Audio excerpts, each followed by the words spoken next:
na 50 points.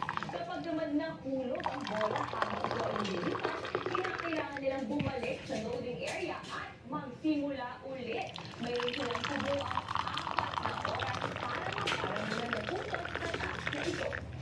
Bago magsimula ang hamon, pinag-usapan naman ng bawat grupo ang kanilang maging diskarte. Gusto nyo kayong dalawang Pwede. Tingnan natin kasi ako hindi ko sure kung kaya ko i-control it. Pero pag kaya ko, edi gagawin ko. Pag hindi ko kaya, stop tayo. Kasi nga, 50 mo yun because hindi ka natin namin. Pero gusto nyo sa 13. Kasi yung 13 sa mga konti na yung difference. Alas mo, sa mga close. Gusto 13 na.